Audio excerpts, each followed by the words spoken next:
ना। श्रीमद् भागवतम में ये चल रहा है।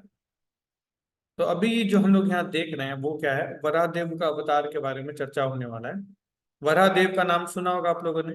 वराहदेव, हाँ। वराह रूप, कैसा कैसा रूप है? शुकर शरीरा, शुकर के जैसा शरीर है। हम्म। केशव दीर्घता, शुकर शरीरा, जय जगदीश हरे। शुकर के रूप में भगवान अवतार लिए और पृथ्वी का उद्धार किया।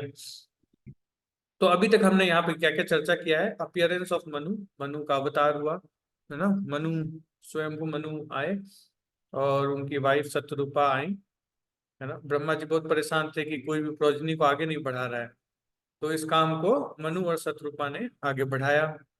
Then Brahma asked Manu to beget children and rule earth. Brahma ने बोला, Manu asked him to retrieve earth, earth को ढूंढ के निकालिए, अर्थ कहाँ है। While Brahma was thinking how to lift earth, Varahadev appeared. Brahma ji सोच ही रहे थे कि अर्थ को कहाँ से ढूंढे, कहाँ से निकाले, तब तक में वराहदेव अवतार लिए और वराहदेव ने पृथ्वी का उद्धार किया, निकाला, उसको बचाया। देन आगे जाकर के चर्चा हुआ क्या, what was the reason for the battle between Hiranyaksha and Baraha. Baraha और हिरण्याक्ष के बीच में जो युद्ध हुआ उसका कारण क्या था? तो आंसर क्या मिला, event leading to the birth of Hiranyaksha और हिरण्यकश्यपु। हिरण्यकश्यपु के बर्थ, कैसे उनका जन्म हुआ, इसके विषय में हम लोगों ने थोड़ा सुना है अभी, है ना। तो birth, victory of the two demons and the battle and the king Hiranyaksha.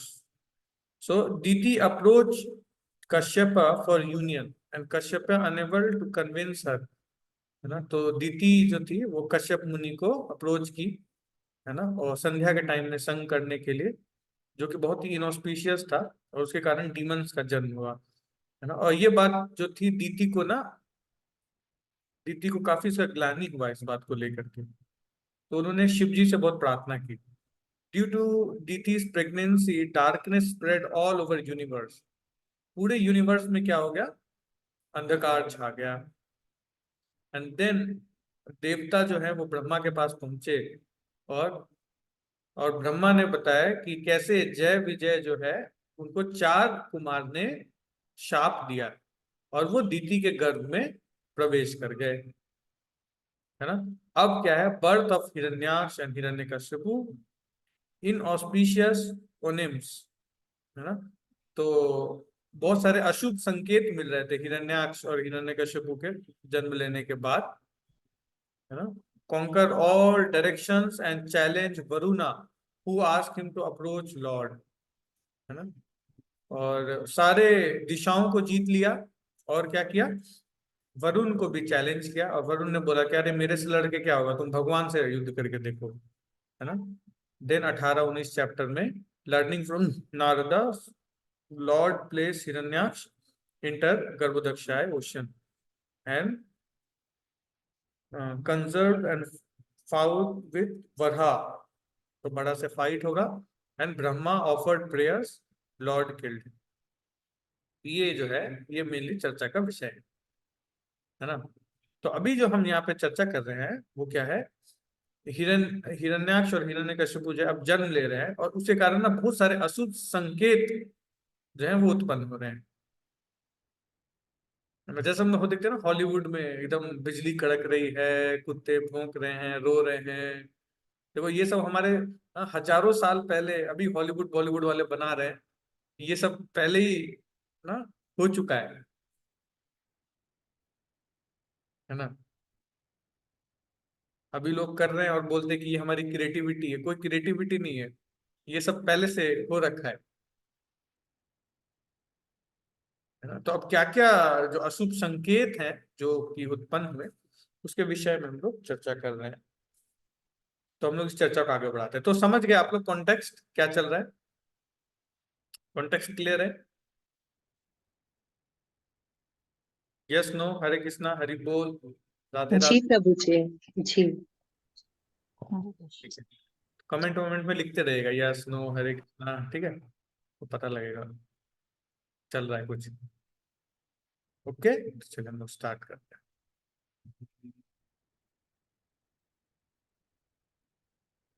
हम्म। तो क्या चल रहा है? पुरा काल में प्रकट इन दोनों असुरों के शरीर में शीघ्र ही असामान्य लक्षण प्रकट होने लगे। उनके शारीरिक ढांचे इस पातक के समान थे और वे दो विशाल पर्वतों के समान बढ़ने लगे। हाँ, तो कैसे बढ़ने लगे अब वो? पर्वत के समान जो है, उनका शरीर जो असामान्य रूप से एकदम बढ़ने लगा, विशाल होने लगा, स्टील बॉडी, है ना। उसने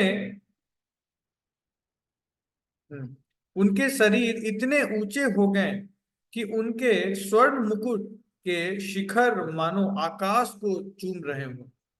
उनके कारण सभी दिशाएं अवरुद्ध हो जाती थी, और जब वे चलते थे तो उनके प्रत्येक पग पर पृथ्वी हिलती थी। उनके बाहुओं में चमकीले बाजूबंद सुशोभित थे। उनकी कमर में परम सुंदर करधनियां बंधी थी, और जब वे खड़े होते तो ऐसा लगता मानो उनकी कमर से सूर्य टक गया हो, ढक गया हो, है ना। तो कैसा खतरनाक एकदम मॉन्स्टर के रूप में प्रकट हो गया, एकदम दैत्य। हैं? वाह। आजकल आजकल के कितना भी क्रिएटिव कर लो, इतना क्रिएटिविटी आपको देखो 10,000 साल पहले से अवेलेबल है।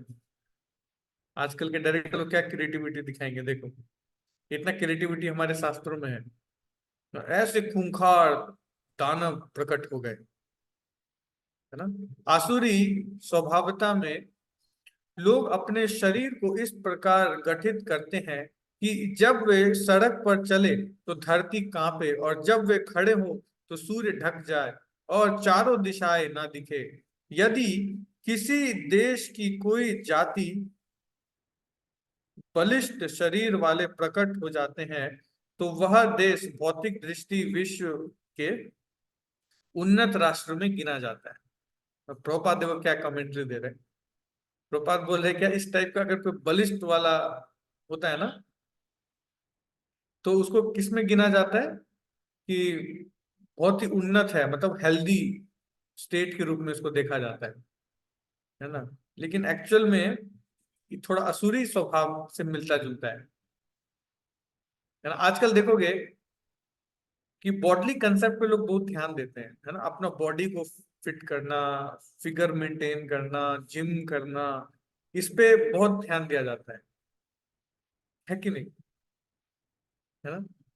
पहले कार से चलेंगे और उसके बाद जिम में जाके 2 घंटा साइकिल चलाएंगे, है ना। सब उल्टा पुल्टा हो रखा है। बगल में सब्जी लाने जाना होगा तो कार से जाएंगे सब्जी लाने, और उसके बाद 2 घंटा जिम में साइकिल चलाएंगे। क्या उषा माता जी, है ना। सब, हाँ, सब उल्टा पुल्टा हो रखा है समाज में। तो ये सब क्या है, ये असुरी मेंटेलिटी है एक तरह से, है ना। मतलब बॉडी कंसेप्ट पे ज्यादा ध्यान देना, ये क्या है, असुरी स्वभाव। केवल बॉडी, है ना, बॉडी को इतना फिट रखना चाहिए ना कि जिससे व्यक्ति शरीर से भगवान की सेवा कर सके। सारा ध्यान अगर बॉडी पे ही व्यक्ति लगा देगा, है ना, तो उसके पास समय ही नहीं बचेगा भगवान की सेवा करने के लिए। हाँ, but at the same time Prabhupada ये भी कहते हैं ना कि व्यक्ति को फिट फाट रहना चाहिए ना, वेल ड्रेस्ड देन एड्रेस। तो ये भी मेंटेन करना जरूरी है, बट इतना इनग्रॉस नहीं होना चाहिए कि व्यक्ति को ना बॉडी के अलावा कुछ दिखे ही नहीं, है ना। अब दिन भर, हाँ, खिड़की के सामने, सॉरी, आईने के सामने खड़ा होकर अपना शोले शोले नाप रहा है कि कितना बड़ा, 2 इंच का हुआ कि नहीं हुआ, 3 इंच का हुआ कि नहीं हुआ। हाँ,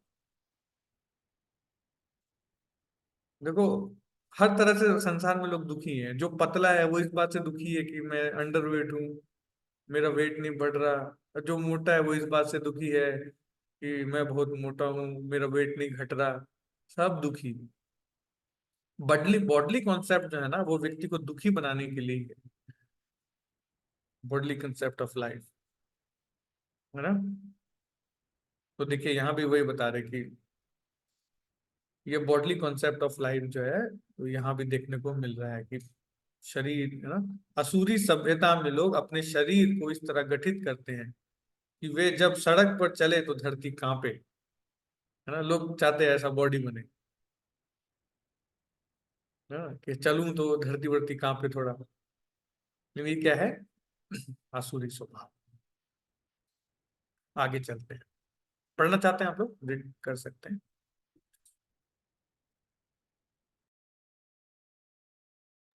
यस, उषा माता जी।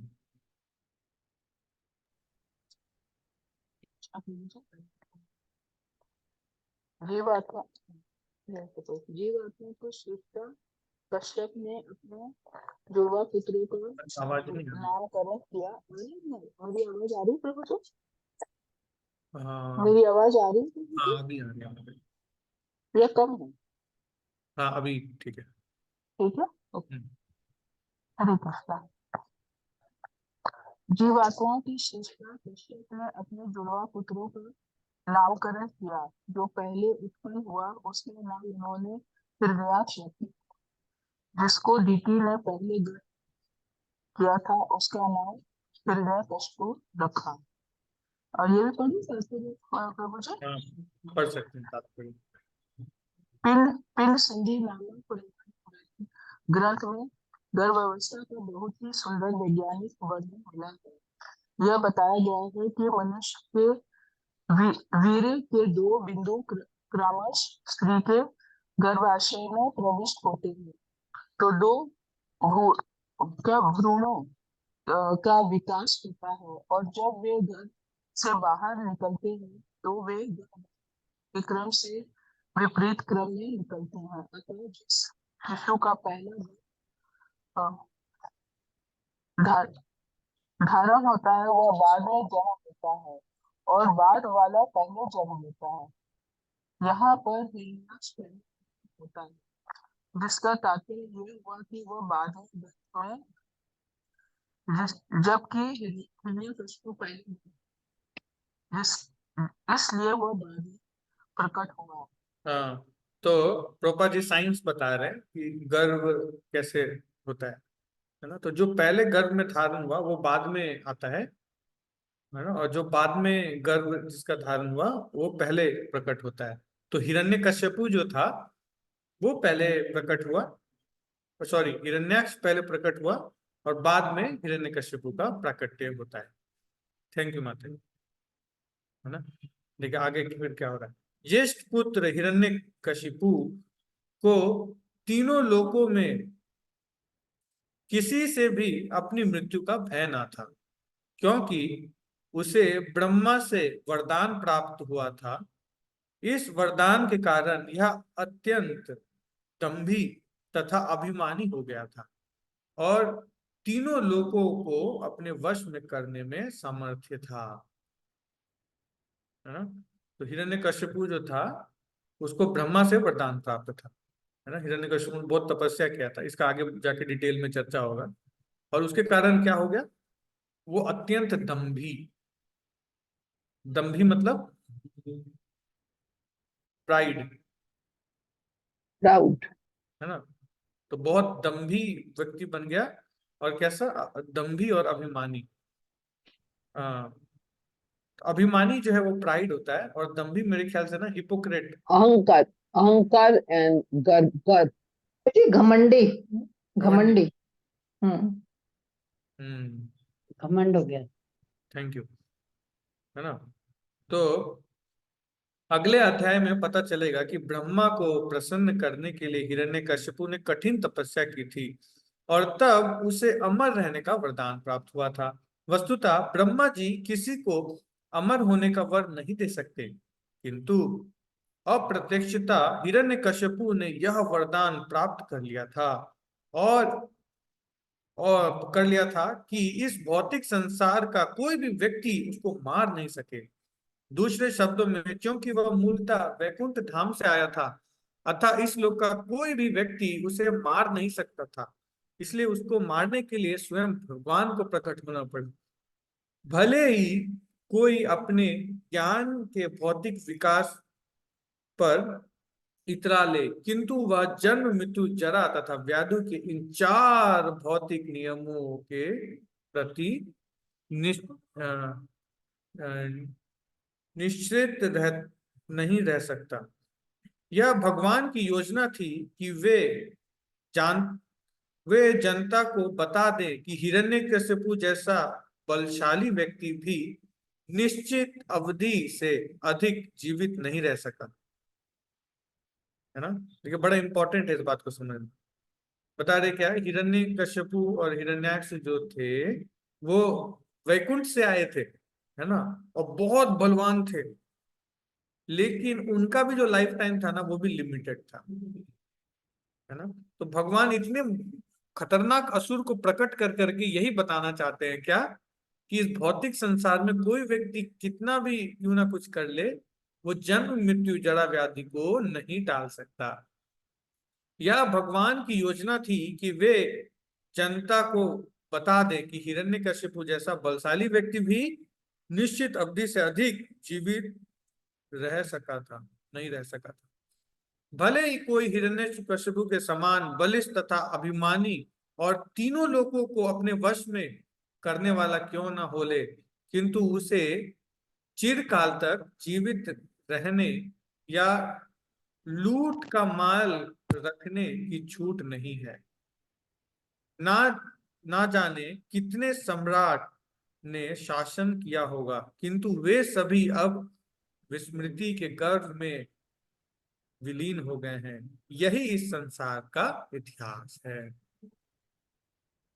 देखो इस संसार में हर कुछ ना भोलाटाइल है। मेरे भोले भाले भक्तों, इस बात को ध्यान से समझ लीजिए, हर चीज क्या है, पूरनशील।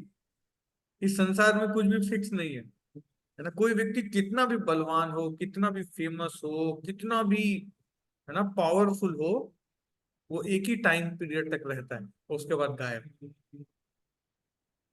है ना? लंबे समय तक नहीं चल सकता। आप देखिए, अगर आप पॉलिटिक्स में देखो, है ना, बीजेपी कितना, उसमें नरेंद्र मोदी के मतलब नाम से ही इलेक्शन जीत जाते हैं। है ना? एक समय था कि कोई और व्यक्ति था जिसके नाम के बिना पत्ता भी नहीं हिलता था। अब आज देखो उसका कोई स्टेटमेंट भी नहीं आता है, आज कोई और व्यक्ति छाया हुआ है। तो यही देखो संसार है। इस संसार में ना हम सोचते हैं कि हमारा नाम हमेशा रहेगा। है ना? कई लोग कहते हैं ना कि हम चले जाएंगे और हमारा नाम छोड़ के जाएंगे। हम चाहते कि हम जाएं तो अपना छाप छोड़ के जाए। माय डियर प्रभु माता जी, हमारा कोई छाप नहीं रहने वाला है इस संसार में। है ना? कोई छाप नहीं छूटने वाला है। कुछ छोड़ के जाने के चक्कर में, अपना निशानी छोड़ के जाने के चक्कर में, आप देखोगे कई बार ना, आप कहीं किले वगैरह में जाओ तो जितने लड़के लड़की लोग हैं ना, वो लोग क्या करते हैं, उसके ऊपर ना अपना नाम लिख करके आते हैं, बड़े गहरे गहरे अक्षरों से। नाम वाम देखा है आप लोगों ने मोनूमेंट्स पे, कि हमारा जो नाम है वो हमेशा अमर रहे। हर जीवात्मा सोचता है ना कि हम कुछ अपना छाप छोड़ के जाए। कुछ भी छाप इस संसार में नहीं छूटने वाला है। हम, ये मूर्खता बस व्यक्ति सोचता है। तो भगवान इन दोनों डीमंस को प्रकट करके यही दिखाना चाहते हैं क्या, इस संसार में आप कितना भी प्रयास कर लो अपना छाप छोड़ के जाने का, हम नहीं छोड़ के जा सकते। हम ये सोचे ना कि हम जाएंगे तो लोग हमें याद करें, कोई किसी को याद नहीं करता है। ये बहुत बड़ी गलतफहमी है। है ना? एक ही व्यक्ति है जो हम सबको याद करते हैं, वो है भगवान और वैष्णव जन। इनके अलावा और कोई किसी को याद नहीं करता है ना। भगवान याद करते हैं, राधा दामोदर जी याद करते हैं कि मेरे प्रभु मेरे माता सुबह सुबह जप करते हैं, इतनी सर्दी में उठ जाते हैं, देखो हाँ कितने अच्छे हैं। कलयुग में कौन उठता है, कौन इतना जप करता है, कौन इतना, हाँ, भागवतम को पढ़ता है, गीता सुनता है, हाँ, इतनी सर्दी में गीता वितरण करता है।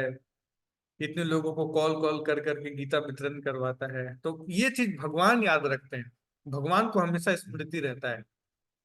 भगवान भक्तों का किया हुआ ना एक भी कृत्य भूलते नहीं है, कभी नहीं भूलते। अगर हमारे अंदर कुछ ग्रेटफुलनेस का भाव है ना, तो इसका जो फुलेस्ट भाव है वो भगवान में विद्यमान है। हाँ, अगर हमारे अंदर कुछ 1% भी ग्रेटफुलनेस का भाव है, तो भगवान के अंदर कितना होगा?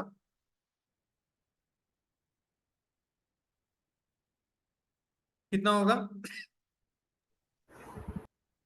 बताइए। अनलिमिटेड पूरा अनलिमिटेड। 100% कंप्लीट, है ना? यस, एकदम 100%। तो भगवान जो है ना, इसीलिए भगवान हमें, हम हर जीवात्मा को याद रखते हैं। हर जीवात्मा को, उसने अगर थोड़ा सा भी कुछ कृत्य किया है भगवान के प्रति, भगवान की सेवा के लिए थोड़ा सा भी इनकन्वीनियंस उठाया, तो भगवान उसको याद रखते हैं। इसलिए ये हमारा परमानेंट धन है। जो भी हम भगवान के लिए कार्य करते हैं ना, ये क्या है? दैट इज द परमानेंट धन। ये धन जो है वो हमसे कोई नहीं छीन सकता। हाँ, आपका माला आपसे कोई नहीं छीन सकता। हो सकता है आपका पोस्ट पोजीशन आपसे छीन जाए। हाँ, हो सकता है कि आज आप बहुत फेमस हैं डिवोटीज के बीच में, कल को अपना रहे हैं, लेकिन कोई भी आपका माला नहीं छीनेगा। ये आपके झोली हमेशा आपके पास रहेगा, है ना? ये परमानेंट धन है, और इसी पे हम लोग को फेथ करना चाहिए, है ना? कई बार व्यक्ति इमोशनल होके अलग अलग जगह फेथ करता है, और उसके कारण उसका फेथ टूटता है और फिर दुख होता है। लेकिन कुछ चीज है जो परमानेंट है, जहां आपका फेथ कभी नहीं ब्रेक होगा। वो कौन है? हरिनाम, श्रीमद् भागवतम, श्रील प्रभुपाद, गुरु परंपरा। यहाँ पे आपका फेथ कभी भी ब्रेक नहीं होगा। तो परमानेंट, ये परमानेंट रहेगा। बाकी सब मूवेबल है, इधर उधर, है ना? Hare Krishna movement, everything is movement hair.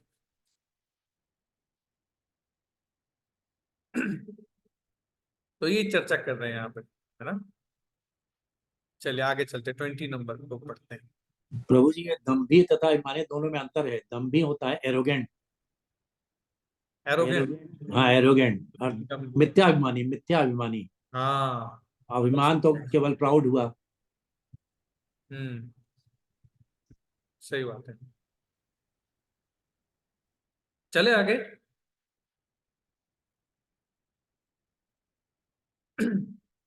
आगे चले, ओके। नेक्स्ट आगे। हम्म, आदिल गुप्ता प्रो आप पढ़ेंगे थोड़ा, नेक्स्ट श्लोक पढ़िए। उसका छोटा भाई हिरण्याक्ष अपने कार्यों से अपने अग्रज भ्राता को प्रसन्न रखने हेतु सदैव तत्पर रहता था। हिरण्यकशिपु को प्रसन्न रखने के उद्देश्य से ही उसने अपने कंधे पर गदा रखी और लड़ने की इच्छा से पूरे ब्रह्मांड में घूम आया। तात्पर्य पढ़े प्रभु जी? आप लोग पढ़े। तात्पर्य यह आश्रित प्रवृत्ति है कि परिवार के सभी सदस्यों को अपनी इंद्रिय तृप्ति हेतु इस ब्रह्मांड के समस्त साधनों का उपयोग करना सिखाया जाए, जबकि दैवी प्रकृति श्री भगवान की सेवा में प्रत्येक वस्तु को लगाने हेतु प्रेरित करती है। हिरण्यकशिपु स्वयं अत्यंत बलशाली था, और उसने अपने छोटे भाई हिरण्याक्ष को भी बलवान बनाया था, ताकि वह प्रत्येक से लड़ने और प्रकृति पर जहां तक संभव हो स्वामित्व प्राप्त करने में उसकी सहायता कर सके, और यदि संभव हो तो वह सदैव के लिए ब्रह्मांड पर शासन करना चाहता था। ये सब आसुरी जीव की प्रवृत्ति के प्रदर्शन है। नेक्स्ट प्रभु जी। आसुरी जीव के क्या क्या प्रवृत्ति है जो इसमें बताया है ना? क्या क्या प्रवृत्ति है? आसुरी प्रवृत्ति है कि परिवार के सभी सदस्यों को अपनी इंद्र तृप्ति के लिए इस ब्रह्मांड के समस्त साधनों का उपभोग करना सिखाया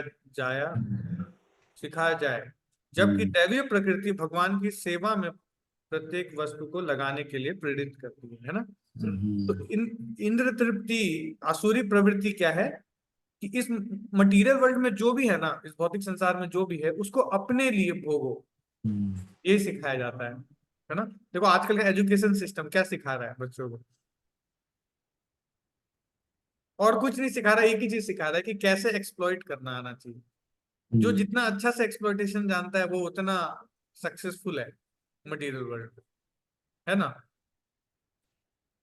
तो यही आसुरिक प्रवृत्ति है, आसुरी प्रवृत्ति। लेकिन अब फिर दैवीय प्रकृति क्या है कि हर चीज को भगवान की सेवा में यूटिलाइज करना। Everything is meant for the service of Hari. हर चीज भगवान की सेवा के लिए। ये क्या है? ये दैवीय गुण, असुरी गुण और दैवीय गुण। तो असुरों में ये गुण होता है क्या? हर चीज को एक्सप्लॉइट करना, exploitation, exploiting tendency. Okay, next next पढ़िए प्रभु। हिरण्याक्ष की मानसिकता को नियंत्रित कर पाना कठिन था। उसके पैरों में सोने के नूपुरों की झंकार हो रही थी। उसके गले में विशाल माला सुशोभित थी और वह अपनी विशाल गदा को अपने एक कंधे पर धारण किए हुए था। तो उसके इसमें हिरण्याक्ष का वर्णन आ रहा है कि कैसा वो दिखता था, है ना। जी तो हिरण्याक्ष को क्या करना था? उसको रोकना बहुत कठिन था। हाँ, और वो उसके पाँव में नूपुर छनकता था और हाथ में गदा था, है ना, एकदम सुशोभित होकर के निकल पड़ा था। और देखिए और क्या बता रहे उसके मनोबल, शारीरिक बल तथा ब्रह्मा द्वारा प्राप्त वरदान ने उसे दम्भी बना दिया था। उसे न तो किसी से अपनी मृत्यु का भय था और न ही उस पर किसी का अंकुश था। अतः देवता उसे देखकर ही भयभीत हो उठते थे और वे अपने आप को उसी प्रकार छिपा लेते जिस प्रकार गरुड़ के भय से सर्प छिप जाते हैं। जैसा कि यहाँ पर वर्णन हुआ है, समान रूप से असुर अत्यंत बलिष्ठ होते हैं, अतः उनकी मानसिकता दशा भी ठीक रहती है और उनका शौर्य असाधारण होता है। हिरण्याक्ष तथा हिरण्यकशिपु इस ब्रह्मांड के भीतर किसी के द्वारा न मारे जा सकने का वर प्राप्त करके प्राय अमर बन गए थे और पूर्णतः निर्भय हो गए थे। तो देखिए बड़ा महत्वपूर्ण है। अब हिरण्याक्ष को जो है वो वरदान मिल गया, है ना। तो इम्पावरमेंट आ गया उसके पास, लेकिन एजुकेशन नहीं था। और इसके कारण क्या हो रहा था? उसके ऊपर अंकुश लगा पाना बहुत कठिन था। कोई उसके ऊपर अंकुश नहीं लगा सकता था, मृत्यु का भय भी नहीं था उसको। इम्पावरमेंट था, ब्रह्मा जी से इम्पावरमेंट मिल गया, लेकिन उसको एजुकेशन नहीं था। अगर कोई डिजर्विंग कैंडिडेट ना हो, है ना, और उसको पावर मिल जाए तो फिर वो क्या करता है? मिसयूज करता है ना।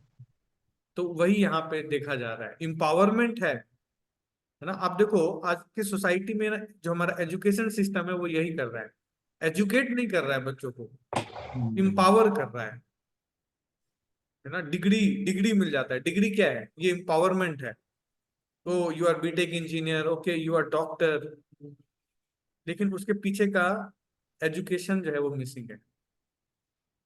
इसलिए पुल गिर रहे हैं, पेट में चाकू छुरी छूट जाता है ना।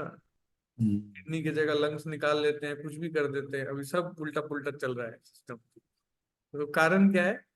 इम्पावरमेंट है। डिग्री सिस्टम जो है ये क्या है? ये यही है, इम्पावरमेंट सिस्टम। हाँ, नो मॉरल वैल्यूज, कोई वैल्यूज नहीं। पैसा है तो आपका वैल्यू है, otherwise no value, zero valuation, money power. Yes. तो पहले अपनी शक्ति के मद से चूर रहने वाले इंद्र तथा अन्य देवताओं को अपने समक्ष न पाकर वह यह देखकर कि उसकी शक्ति के सम्मुख वे सभी छिप गए, उस दैत्यराज ने जोर से गर्जना की। हाँ, है ना। पहले अपनी शक्ति के मद से चूर रहने वाले इंद्र तथा अन्य देवताओं को अपने समक्ष ना पाकर तथा यह देखकर कि उसकी शक्ति के सम्मुख वे सभी छिप गए हैं, इस दैत्यराज ने गंभीर गर्जना की। मतलब अब उसको ना अपना पावर का इफेक्ट भी देखने को मिल रहा है। पावर का क्या इफेक्ट दिख रहा है? कि सारे लोग उससे डर रहे हैं। डर रहे हैं तो उसका कॉन्फिडेंस और बढ़ रहा है, और गर्जना कर रहा है। अब देखिए आगे क्या हो रहा है। स्वर्ग लोक से लौटने के उपरांत मतवाले हाथी के समान उस महाबली असुर ने अचानक भयानक गर्जना करते हुए गहरे समुद्र में क्रीड़ावश डुबकी लगाई। समुद्र में उसके प्रवेश करते ही वरुण के सैनिक समस्त जलचर प्राणी डर गए और बहुत दूर भाग गए। इस प्रकार बिना वार किए ही हिरणाक्ष ने अपनी धाक डर जमा ली। आगे तात्पर्य। कभी कभी भौतिकवादी असुर अत्यधिक बलशाली प्रतीत होते हैं और संपूर्ण संसार में अपना प्रभुत्व स्थापित करते दिखाई पड़ते हैं। यहाँ पर हिरणाक्ष ने भी अपनी आसुरी शक्ति से पूरे ब्रह्मांड में अपना धाक जमा ली थी और देवतागण उसकी असाधारण शक्ति से भयभीत हो उठे थे। हिरण्यकशिपु तथा हिरण्याक्ष से न केवल अंतरिक्ष में देवता भयभीत हुए वरन समुद्र के जली जीव भी भयभीत हो उठे थे। है ना? तो क्या हो रहा है, जो हिरण्याक्ष है वो अपना पावर दिखा रहा है। समुद्र में उसके प्रवेश करते ही वरुण के सैनिक समस्त जलचर प्राणी डर गए और बहुत दूर भाग गए। इस प्रकार बिना वार किए ही हिरण्याक्ष ने अपनी धाक जमा ली, है ना? उसका पावर का ऑरा है ये, देखिए। उसको हमला भी नहीं करना पड़ा और सबके ऊपर उसने अपना धाक जमा दिया। कितना पावरफुल प्राणी है ना? तो भौतिकवादी, कभी कभी बता रहे कि भौतिकवादी असुर अत्यधिक बलिष्ठ प्रतीत होता है और सारे संसार में अपना प्रभुत्व स्थापित करता दिखाई पड़ता है ना? जैसे आज सोसाइटी में क्या है, हाँ, जो मटीरियलिज्म है ना, जो भौतिकता है, उसका हमें लगता है ना कि बहुत ज्यादा प्रभाव है। प्रभु जी प्रीचिंग कैसे होगा? हाँ, लोग सुनना ही नहीं चाहते, लोग बात ही नहीं करना चाहते। ऐसा ही होता है ना? आप लोग एक्सपीरियंस है? कभी किसी को बताया कि चैंट हरे कृष्णा, तो कैसा रिस्पॉन्स मिलता है? इंडिफरेंट होता है प्रभु जी, रिस्पॉन्स नहीं होता है। They just pretend to be deaf that time. हाँ, जैसे आप कहीं गीता का स्टॉल लगाओ तो लोग ऐसे भागते हैं गीता के स्टॉल के पास से ना। हाँ, आज आज एक जगह मैं गीता का वहां पे स्टॉल लगा के खड़ा था मेट्रो के पास। तो उसी स्टॉल के पास ना एक बाइक वाला आके बैठ गया, उठ नहीं रहा था। तो मैंने उसको कैसे उठाया पता है? मैं बोला गीता लेंगे क्या, गीता लेंगे। वो तुरंत बाइक में बैठ के भाग गया वहां से। भगाना भी नहीं पड़ा। गीता ले लो प्लीज, एक गीता लेके जाओ, एक गीता लेके जाओ। ए पागल किंग का, गीता बांट रहा है यहाँ पे। खुद ही उठ के भाग गया। गीता के स्टॉल के पास कोई भटकता भी नहीं है। बताइए अपना। हाँ, हमको 15 भेज दीजिए, इतना निकाल दीजिए। आस पास भी नहीं भटकता है कोई। बोलिए। बोलते हैं। तो ये है क्या कि मटेरियलिज्म जो है ना, कई बार लगता है कि बहुत प्रभावशाली है, उसका बहुत प्रभुत्व है ना? लेकिन आगे भगवान बताएंगे कितना भी उसका प्रभुत्व क्यों ना हो जाए, लेकिन भगवान के सामने कुछ नहीं उसका, है ना? तो उसी तरीके से ना हो सकता है कि मटेरियलिज्म बहुत प्रभावशाली है, लेकिन भगवान की कृपा जो है वो उससे भी ज्यादा प्रभावशाली है। जब श्रील प्रभुपाद अमेरिका गए तो अमेरिका जाके उन्होंने ना बहुत अच्छा एक भजन लिखा है। जब अमेरिका जा रहे थे कार्गो शिप पे ही, तो श्रील प्रभुपाद ने बहुत सुंदर एक भजन लिखा है, आप लोग उसको पढ़ सकते हैं। हाँ, कृष्णा तब पुण्य होवे भाई। कृष्ण जो है वो कब प्रसन्न होंगे? कब प्रसन्न होंगे? जब राधा रानी खुशी होगे, जब श्रीमती राधा रानी प्रसन्न होगी तब खुशी होगी, है ना? तो बहुत सुंदर भजन लिखा, उसका मीनिंग पढ़ेंगे तो आपको पता चलेगा। बोल रहे हैं कि जो ये जो पाश्चात्य देश है, यहाँ पे रजोगुण और तमोगुण का बहुत प्रभाव है ना? रजोगुण तमोगुण का इतना प्रभाव है, और यहाँ के लोगों को कैसे वासुदेव कथा में रुचि होगा, कैसे समझ में आएगा इन लोगों को वासुदेव कथा? लेकिन अगर आपकी अहेतु की कृपा होगी तो कोई भी व्यक्ति जो है, कितना भी जड़ क्यों ना हो, वो आपकी कथाओं को समझ जाएगा, है ना? तो भगवान की कृपा के ऊपर ना हम लोग को ज्यादा बिलीव करना चाहिए, इंस्टेड ऑफ अपने पावर पे और इंस्टेड ऑफ भौतिक संसार की इन्फ्लुएंस पे, मटेरियल इन्फ्लुएंस पे, और अपने स्किल से ज्यादा फेथ किस पे होना चाहिए? भगवान की कृपा, है ना। हमारा जो पूरा मूवमेंट है ना, ये कृपा पे आधारित मूवमेंट, कृपा बेस्ड मूवमेंट, है ना। और कृपा को अट्रैक्ट करना ही हम जो भी सेवा कर रहे हैं, है ना, अभी भगवत गीता डिस्ट्रीब्यूट कर रहे हैं, ये सब क्यों कर रहे हैं? क्या अचीव करना चाहते हैं हम? स्कोर तो नहीं अचीव करना चाहते, हाँ, या नाम कमाना तो नहीं चाहते, नाम कमाना होता तो बाहर कमा लेते। क्या है जो हम अर्जित करना चाहते हैं? What is the thing? Goal क्या है? आसुरी प्रवृत्ति छोड़ दें।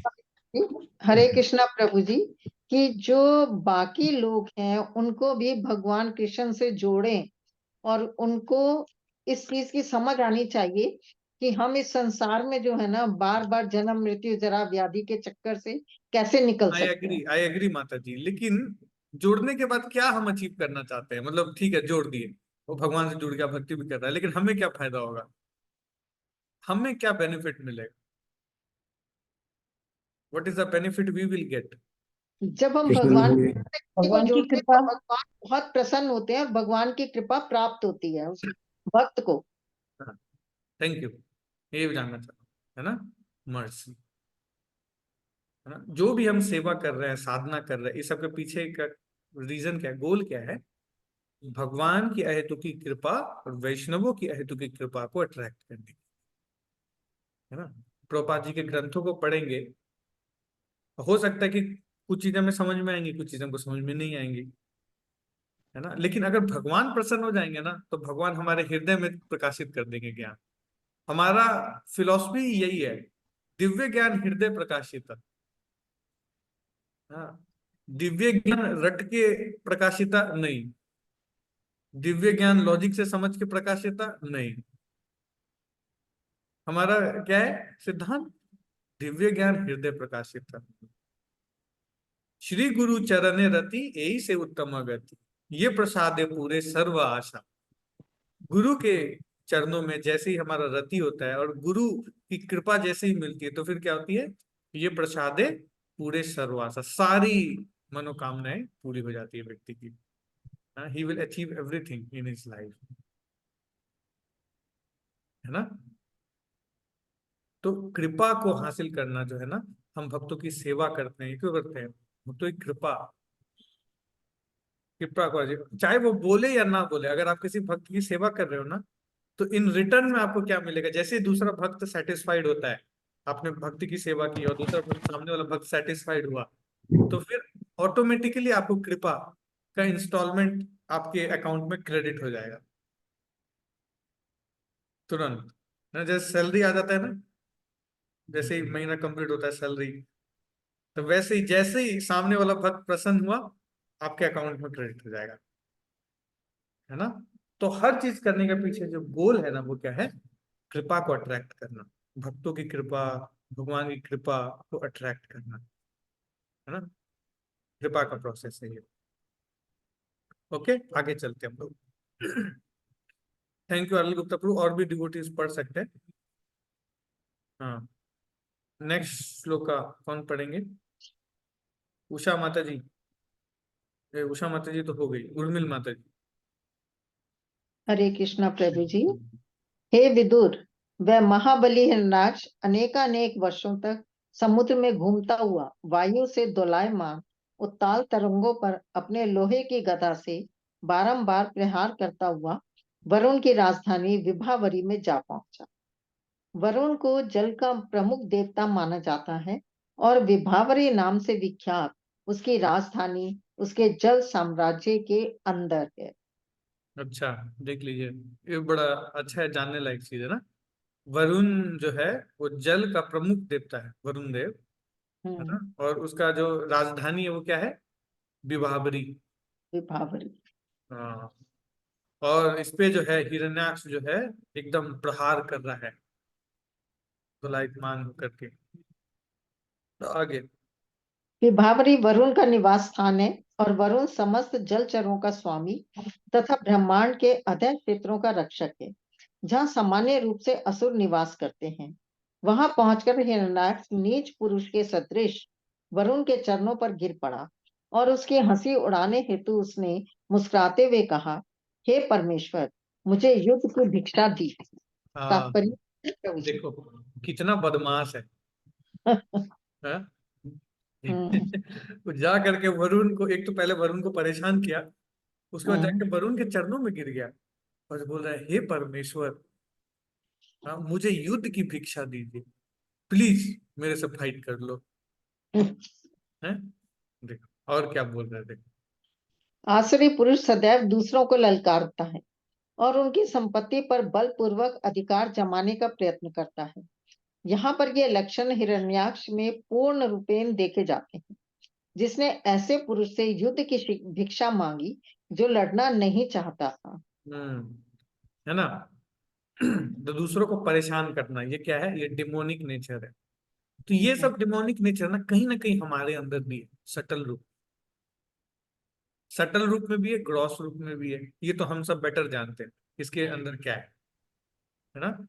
तो आसुरी प्रवृत्ति का जो व्यक्ति है ना, उसको अपना साधना, अपनी सेवा, ये सब नहीं दिखती है, उसको हमेशा दूसरे का दिखता है ना। कॉम्पिटिटिव मेंटेलिटी, हमेशा कंपटीशन लगा रहता है उसका, कॉम्पिटिटिव मेंटेलिटी, है ना। उसका कितना हुआ, मेरा कितना हुआ, पड़ोसी का कितना हुआ, इसमें ज्यादा ध्यान रहता है इंस्टेड ऑफ अपनी चीजों पे, है ना। और उनकी संपत्ति पर बलपूर्वक अधिकार जमाने का प्रयत्न करता है। मतलब क्या, दूसरे के क्रेडिट को लेना, है ना। आपने देखा होगा ये चीज, ये डिमोनिक नेचर है क्या। अब देखो इन जनरल बाहर लोग क्या करते हैं, सोचते हैं कि कैसे दूसरे के क्रेडिट को अपने में ले लिया जाए, है ना। मेहनत कोई और करे, नाम हमारा होना चाहिए, नाम होना चाहिए, नाम होना चाहिए, कुछ हो, हरे कृष्ण महामंत्र होना चाहिए। प्रभु जी हमारे लिए हरे कृष्ण महामंत्र नहीं बोला गया, प्रभु जी हमारा नाम अनाउंस नहीं किया गया। ये सब क्या है, ये सब कहीं ना कहीं यही हिरण्याक्ष मेंटेलिटी है। और यहाँ पे ये लक्षण हिरण्याक्ष में पूर्ण रूपेण दिख रहा है ना। देखो कितना, हाँ, जिनसे ऐसा पुरुष से युद्ध की भिक्षा मांगी जो लड़ना नहीं चाहता है, जो लड़ना नहीं चाहता है उसको परेशान कर रहे है ना। कई बार हम भी करते हैं क्या, भक्तों के साथ डिबेट करेंगे, वो बेचारा हम्बल सा है, उसके साथ बैठ के डिबेट कर रहा है, उसको परेशान कर रहा है। अरे भाई, आपको अगर डिबेट करने का इतना इच्छा है तो बाहर जाइए, हाँ, बाहर जाइए, स्ट्रीट पे जाइए, आपको बहुत सारे लोग मिलेंगे डिबेट करने के लिए। लेकिन जनरली क्या होता है, हाँ, भक्त लोग जो हैं वो भक्तों के पास ही जाके अपनी ज्ञान की तलवार चलाते रहते हैं। ये तेरे को पता है आज ये हुआ है, ये पढ़ा है, इसके बारे में पता है, इसके बारे में पता है, नहीं, बाहर वालों को जाके नहीं बताते, है ना। तो ज्ञान की तलवार चलाना है वो बाहर जाके चलाना है, भक्तों के बीच में नहीं चलाना है ना। भक्तों को नहीं दिखाना है कि हमको कितना आता है, भक्तों के सामने, है ना। इसलिए श्रील प्रभुपाद कहते हैं, a devotee should be lamb inside and lion outside. भक्तों के बीच में कैसे रहना चाहिए एक भक्त को, मेमने की तरह। मेमना है ना, मेमना झुंड में कैसे रहता है, मैं छुप के पाँव के नीचे अपनी माँ के, हाँ, विनम्र बन के रहता है। और लायन कैसे रहता है, पहाड़ धारता है। तो डिवोटी का कैरेक्टर ऐसा होना चाहिए, लेम इनसाइड और लायन आउटसाइड। लेकिन जनरली उल्टा देखने को मिलता है, lion inside and lamb outside. और बाहर जाके मेमना बन जाने में हमें तो कुछ नहीं, हम तो विनम्र हैं प्रभु जी, इसलिए हमने उनसे डिबेट नहीं किया, नहीं तो हम उसको बता देते प्रभु जी, हमें ये भी पता है। अरे पता है तो बाहर बताइए, है ना, तभी तो गीता वितरण होगा, गीता बांटिए, है ना। तो बाहर दहाड़ना चाहिए भक्तों को लायन की तरह। और अंदर भक्तों के साथ कैसा व्यवहार होना चाहिए, बहुत मधुर, मधुरम व्यवहार, है ना। छोटी मोटी गलतियों को नेग्लेक्ट कर देना चाहिए भक्तों की। भक्तों को हमेशा ना बेनिफिट ऑफ डाउट देना आना चाहिए, डिवोटीज को। बेनिफिट ऑफ डाउट जानते हैं, क्रिकेट में एक रूल है, बेनिफिट ऑफ डाउट क्या होता है कि अगर थोड़ा सा लग रहा है ना कि आउट नहीं है, तो बेनिफिट ऑफ डाउट दे दिया जाता है, ठीक है चलो बेनिफिट आउट नहीं माना जाएगा। अगर डिसीजन नहीं हो पा रहा है तो उसी तरीके से ना, अगर ऐसा लग रहा है ना कि गलती हो भी सकता है नहीं हो सकता है, तो फिर क्या देखना चाहिए हम लोग को, चलो यार भक्त है, होता है। नेग्लेक्ट, छोटी मोटी गलतियों को हमेशा क्या करना चाहिए, नेग्लेक्ट, निकले नेग्लेक्ट करके आगे बढ़ना, है ना। भक्त समाज में ऐसा जनरली हमारा ना दो ही काम होता है, दो चीज हम करते हैं, हमें दो स्कोर देना आता है, या तो हम 0 देते हैं या तो हम एक व्यक्ति को 100 देते हैं। 0 मतलब प्रभु जी ये तो एकदम बिल्कुल बेकार है, पतित है, प्रभु जी इनको कैसे आपने अपने ग्रुप में रख लिया है, ये तो बिल्कुल पतित है। हाँ, या तो फिर प्रभु जी तो बहुत अच्छे हैं, एकदम शुद्ध भक्त है, प्रभु जी तो हमारे शुद्ध भक्त है, हाँ एकदम इनके शुद्ध भक्तों वाले लक्षण है। हाँ, या तो शुद्ध भक्त है या तो एकदम पतित है, बीच वाला कोई स्तर होता ही नहीं हमारा। 50%, 60%, 70% ऐसे मार्क्स तो हम नहीं देते, है ना। तो हमेशा हम लोग को क्या करना चाहिए, भक्तों के समाज में ना मिला के चलना चाहिए। तो we should be lamb inside and lion outside, है ना। ये टीचिंग है, बड़ा इंपॉर्टेंट टीचिंग। ओके आगे चलते हैं, थैंक यू उर्मिल माता जी। अभय प्रभु पढ़ सकते हैं नेक्स्ट। देन कटारिया माता जी, रानी माता जी अगला। आप समस्त गोलक के रक्षक तथा अत्यंत कीर्तिवान शासक हैं। आपने अहंकारी तथा मोहग्रस्त वीरों के दर्प को दल कर तथा इस संसार के सभी दैत्यों तथा दानवों को जीत कर भगवान के हेतु एक बार राजस्व यज्ञ संपन्न किया था।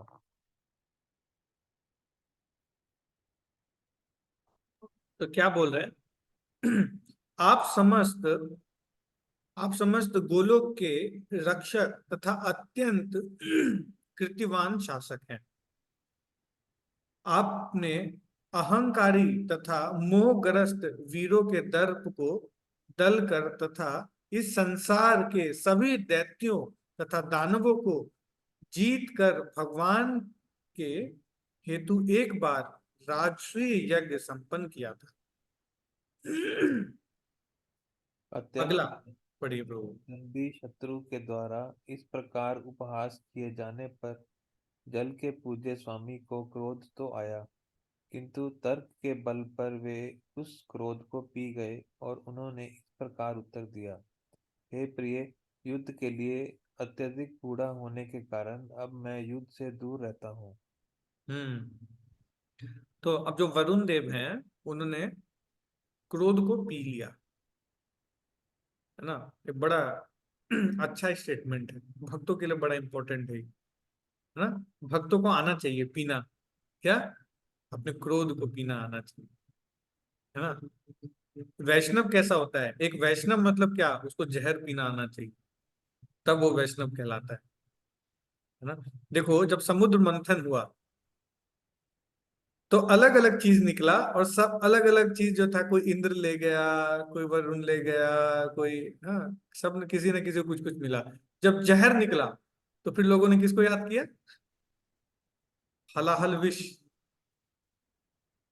सभी देवी देवता कहाँ गए, शिव जी के पास। शिव जी के पास। शिव जी के पास गए, है ना।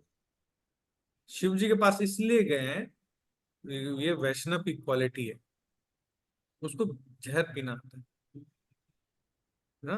दूसरों के जहर को पी जाएगा और अमृत का वितरण कर देगा लोगों के जीवन में, है ना। ये भक्त की पहचान है। तो जो यहाँ वरुण देव जी हैं उन्होंने भी क्या किया, अपने क्रोध को पी लिया।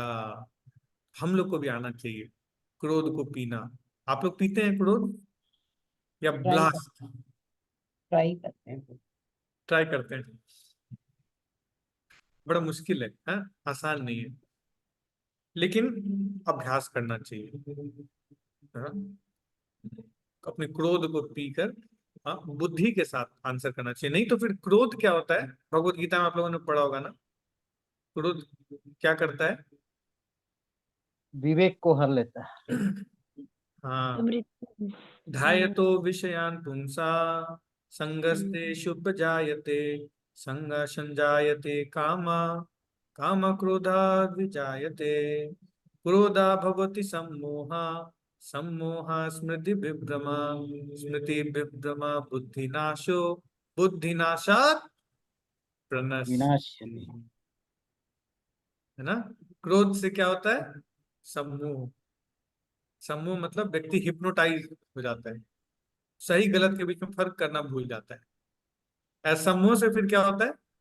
स्मृति विभ्रहा, उसका जो स्मृति है ना, इंटेलिजेंस जो है वो खत्म हो जाता है। वो भूल जाता है कि सामने वाले ने मेरे लिए कभी कुछ किया भी था, सामने वाला मेरे जीवन में क्या वैल्यू रखता है। क्रोध के कारण व्यक्ति क्या होता है? भूल जाता है, पोजीशन भूल जाता है, अपना पोजीशन भूल जाता है, सामने वाले का पोजीशन भूल जाता है। क्रोधात् भवति सम्मोहात् सम्मोहात् स्मृति विभ्राट स्मृति विभ्राट बुद्धि नाशो, उसके बाद व्यक्ति का बुद्धि जो है नाश हो जाता है, बुद्धि नाश, है ना। बुद्धि नाश, और बुद्धि नाश होने के बाद व्यक्ति गलत कार्य कर देता है और फिर प्रणश्यति, विनाश को प्राप्त करता है। खत्म। वापस से क्या होता है? भौतिक संसार के चक्र में गिर जाता है, डाउनफॉल हो जाता है उस व्यक्ति का, है ना। ये पूरा साइकिल है, इसलिए इस साइकिल से बचना बहुत जरूरी है। और इस साइकिल का शुरुआत कहाँ से होता है? ध्यायतो, जहां विषय पे, विषय वस्तु पे ध्यान लगाया, मेडिटेट किया, वहां से प्रॉब्लम शुरू होती है। ध्यायतो, विषय के ऊपर, है ना, मटेरियल सब्जेक्ट मैटर के ऊपर। जैसे मान लीजिए गुलाब जामुन लाया गया आपके लिए, हॉट गुलाब जामुन, ठंडी के टाइम में एकदम उसके ऊपर मलाई डाल के, उसको खुशबू एकदम नाक में घुस रही है, हाँ। तो पहले जैसे खुशबू गई तो फिर क्या होता है? ध्यायतो, देखा, ध्यान लगा उस पर, मेडिटेशन। हाँ देखो कितना गर्म है और क्या घी की खुशबू आ रही है, वेरी नाइस। अभी देखा नहीं है आपने? ध्यायतो विषयं पुंसा संगस्ते सुख जायते। संगा मतलब अटैचमेंट। कितना अच्छा है गुलाब जामुन ना, कितना अच्छा होता है गुलाब जामुन, देखो हाँ कितना प्योर है। अब उसके प्रति अटैचमेंट डेवलप हो गया, उसके अच्छे अच्छे गुण दिख रहे हैं आपको। अटैचमेंट, अटैचमेंट डेवलप होने के कारण फिर क्या होता है? यह तो विषय पुरुषा संगस्ते विजायते संगा संजायते कामा। अब उसको प्राप्त करने का डिजायर आता है। अभी आपको अच्छे गुण दिख रहे थे, अब क्या चाहिए? अब ये गुलाब जामुन मेरा होना चाहिए, दे दो ये गुलाब जामुन, मुझे दे दो। और अगर मिल गया तब दो चीज होता है। अगर मिल गया तो फिर लोभ। लोभ, और खाने का मन करता है। अरे एक से क्या होगा, एक और चाहिए, एक और चाहिए। हाँ, उधर इंटेलिजेंस बोल रहा है कि अरे देखो तुमको डायबिटीज है, तुम नहीं खा सकते एक से ज्यादा। अरे छोड़ो ना, आज खा लेते हैं, कल वॉक कर लेंगे 2 किलोमीटर एक्स्ट्रा। खा लिया खा लिया खा लिया। तो ग्रीड। और अगर नहीं मिला, छीन लिया गया, नहीं मिलेगा तुमको, हाँ, तो फिर क्या होता है? गुस्सा, क्रोध। है ना। ये पूरा साइकिल है और शुरुआत होता है मेडिटेशन से। इसीलिए हमारा मेडिटेशन क्या होना चाहिए? भगवान के ऊपर होना चाहिए।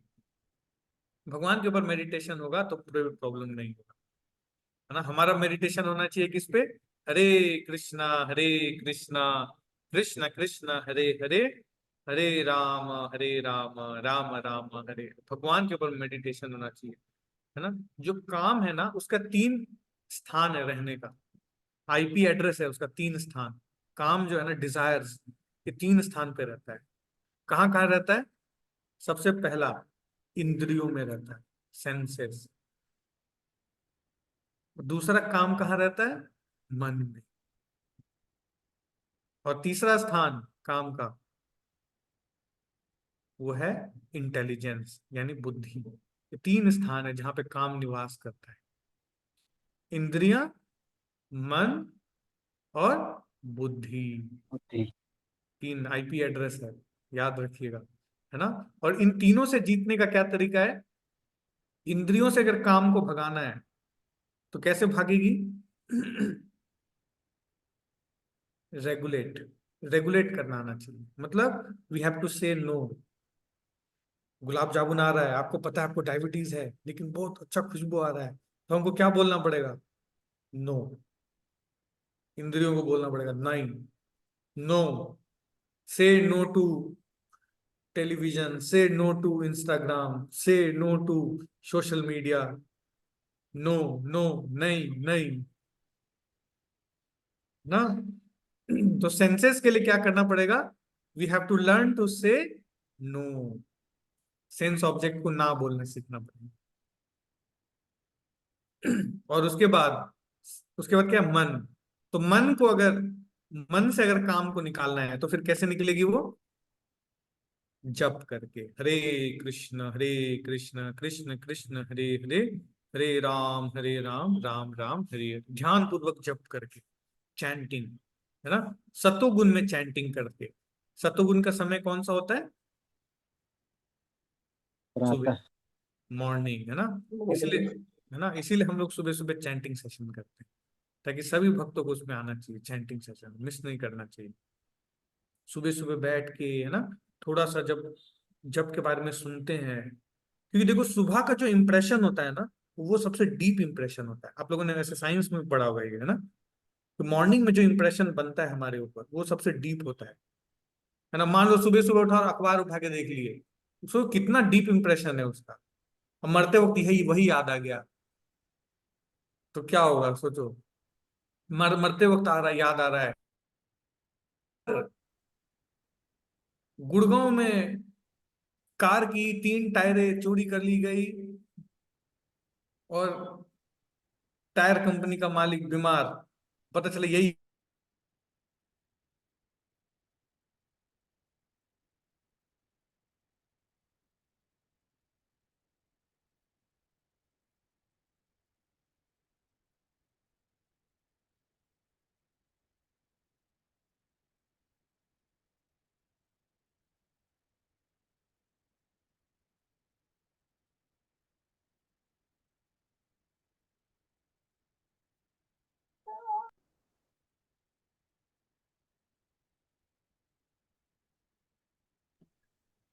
प्रभु जी आवाज नहीं आ रही है।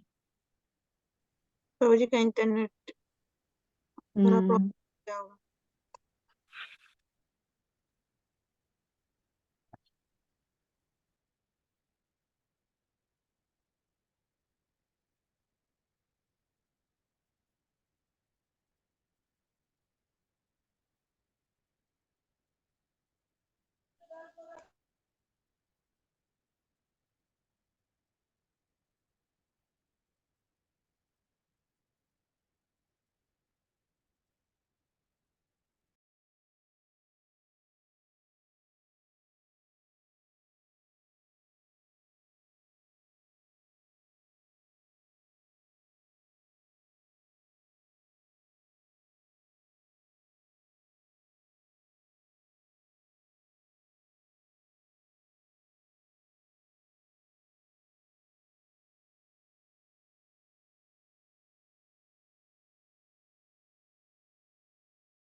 हरे कृष्णा।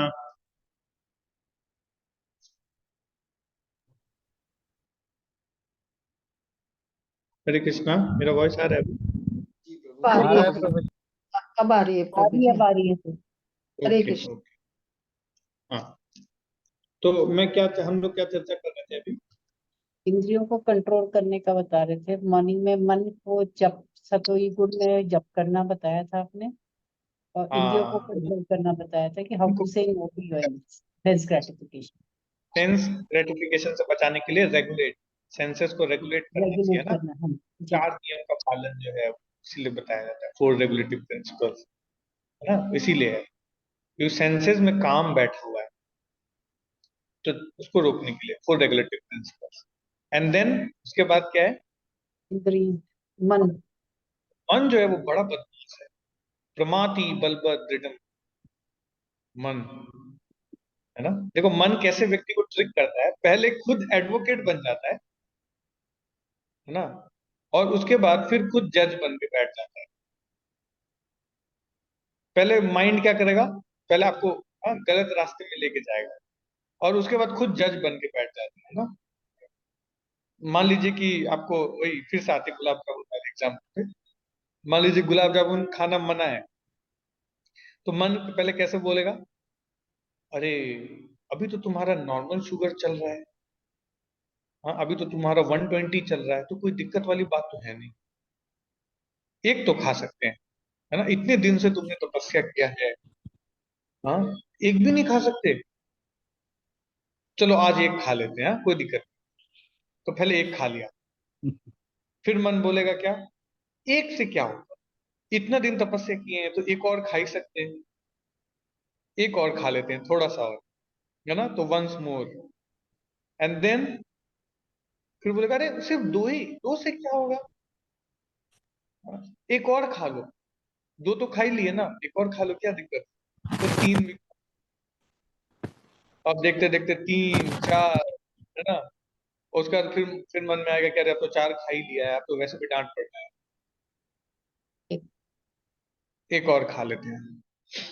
और फिर माइंड फिर क्या करता है, तुरंत माइंड जो है अपना पोजीशन चेंज कर लेता है, फिर माइंड बोलेगा क्या, मैंने तो पहले ही बोला था तुमसे नहीं हो पाएगा, तुम्हारे बस का नहीं है कंट्रोल कर, देखो खा लिए, मना किया था ना तुमको खाने के, तुमको डॉक्टर ने मना किया है ना, फिर भी तुमने क्यों खाया, तो ये माइंड का नेचर है।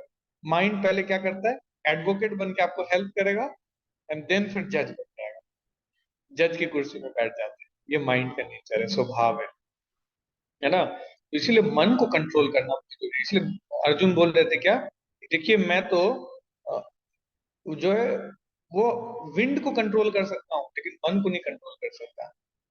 तो मन को कंट्रोल कैसे किया जा सकता है, बाय चैंटिंग मंत्रा, मंत्रा के माध्यम से, मन प्लस त्रा, जो मन तरति इति मंत्र, मन को तारने वाला जो है मंत्र, है ना।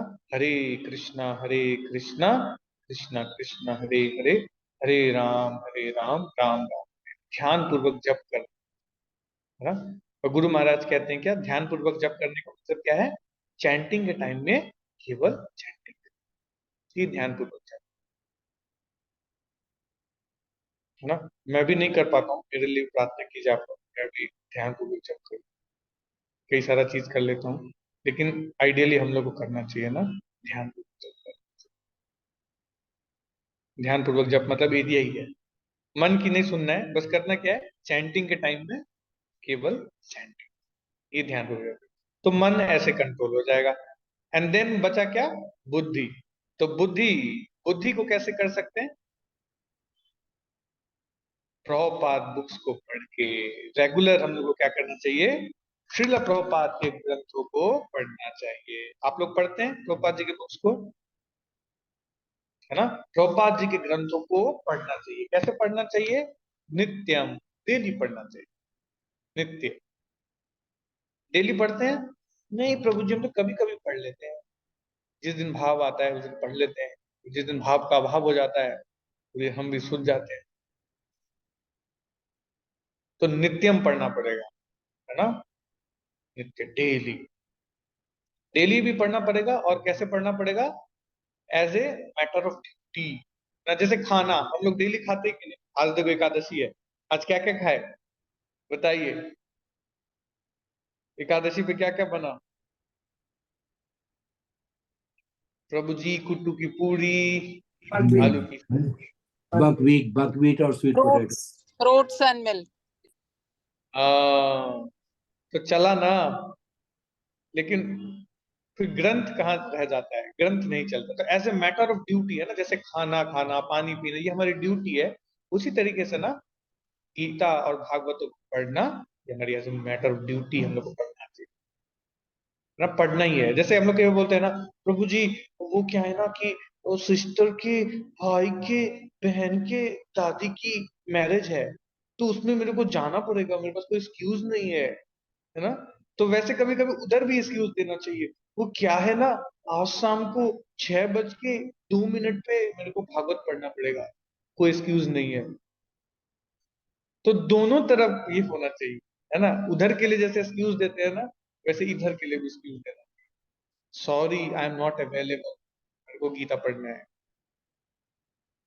तो दोनों चीज इंपॉर्टेंट है ना। तो as a matter of duty पढ़ना चाहिए और पूरे फेथ के साथ पढ़ना चाहिए कि यस, है ना। अगर भगवत गीता भागवतम में बताया गया है कि क्या बताया गया है कि अगर कोई व्यक्ति नित्यम भागवत सेवया, नित्यम भागवत को पढ़ता है तो क्या होता है, नष्ट प्रायेषु भद्रेषु, सारे जो उसके हृदय में अनर्थ है वो क्या होंगे, खत्म होंगे। भागवत अगर हम पढ़ेंगे तो हमारे हृदय में चेंज आएगा। इस फेथ के साथ हम लोग को नित्यम डेली पढ़ना चाहिए, डेली, है ना। और क्या करना चाहिए, जो ये हमारा भागवत गीता का स्टडी है और भागवतम का स्टडी है ना, ये सेल्फ मोटिवेटेड होना चाहिए ना। अल्टीमेटली देखिए, हम सबको ना अपने स्पिरिचुअल लाइफ का प्लेन खुद ही उड़ाना है, सभी डिवोटीज को, है ना। ये हम सब के लिए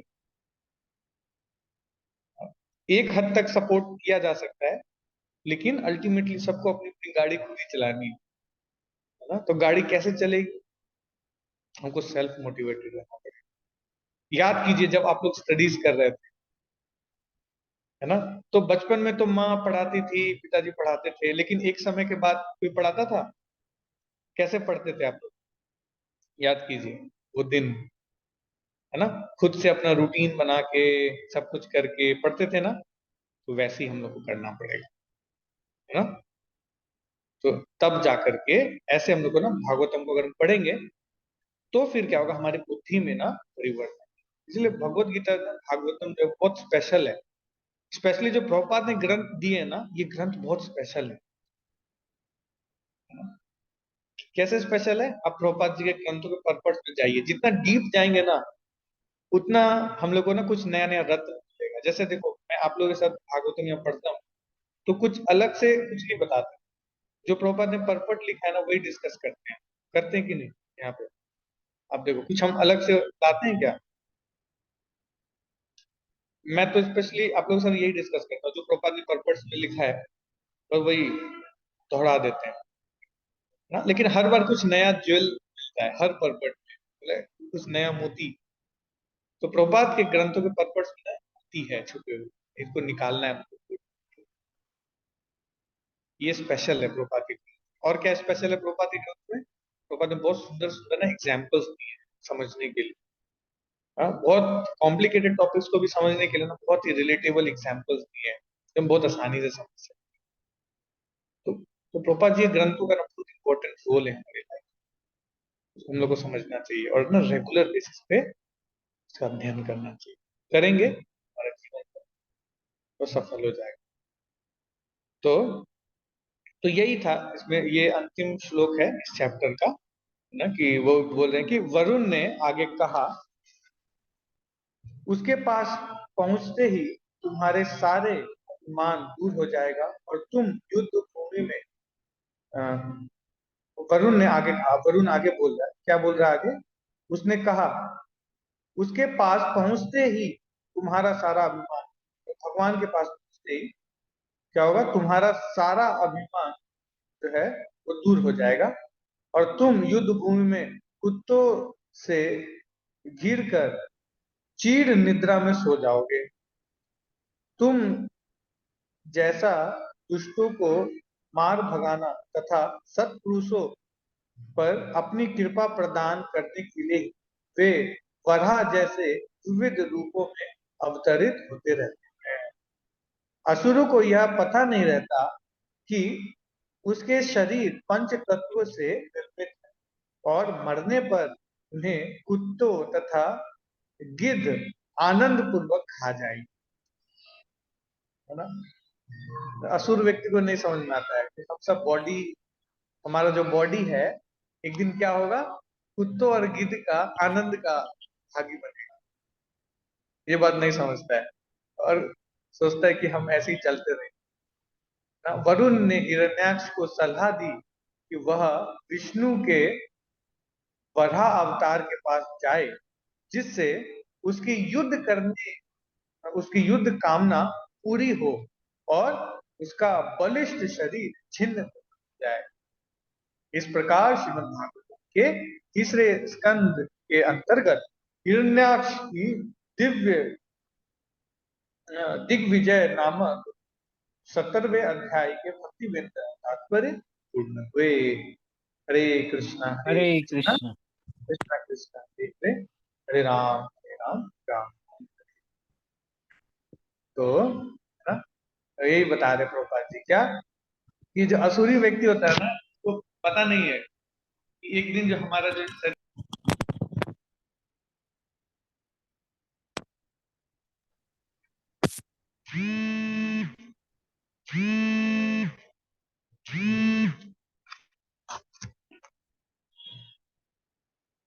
जो हमारा ये शरीर है ना, जिसको हम इतना अपमान करते हैं, वो एक दिन क्या होगा, कुत्ते और गिद्ध का खाने का भाजी बनेगा।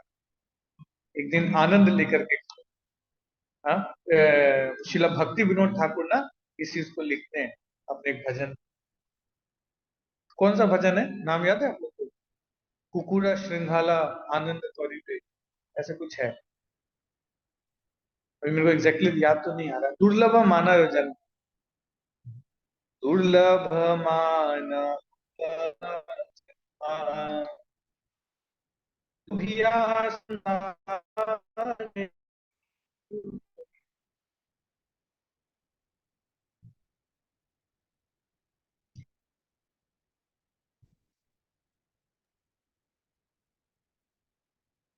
आवाज नहीं आ रहा है प्रभु जी। हरे कृष्णा।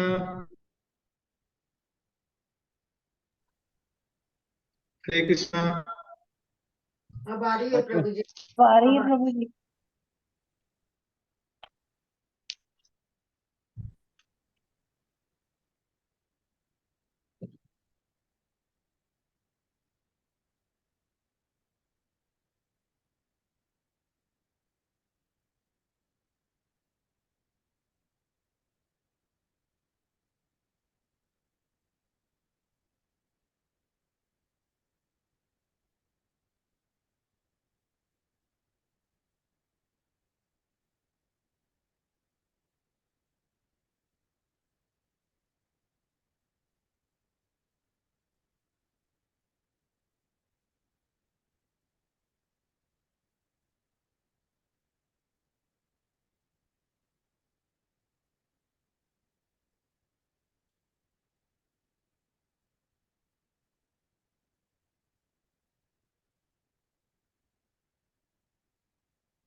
हरे कृष्णा।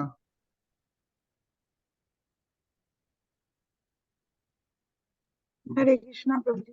हरे कृष्ण। क्षमा कीजिएगा, मेरा हरे कृष्ण। इंटरनेट धोखा दे गया, गलत टाइम पे दो।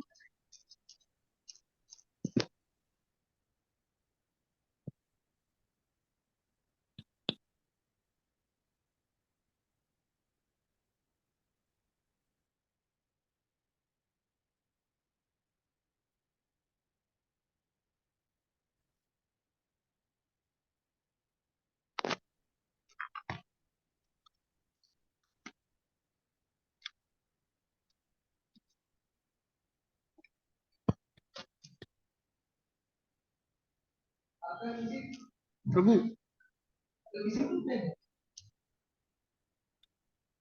प्रभु डिस्कनेक्ट हो गया है।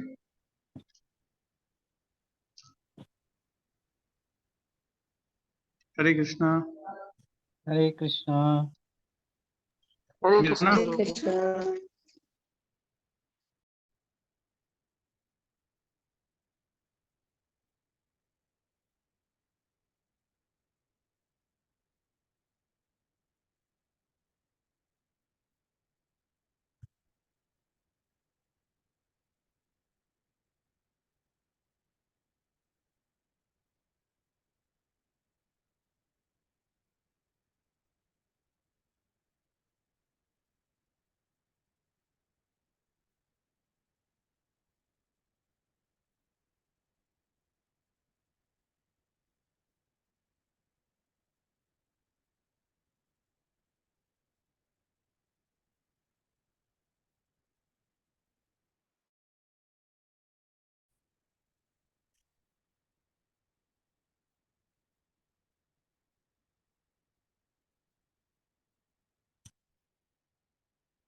हरे कृष्णा।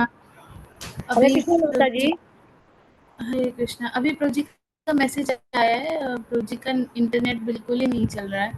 अच्छा। तो प्रोजी आज का सेशन हम यहीं पे स्टॉप कर देते हैं और बाकी का जो बचा हुआ है वो कल के सेशन में प्रोजी वापस से स्टार्ट कर देंगे। तो आज जी के लिए माता हम जी। यहीं विराम देते हैं।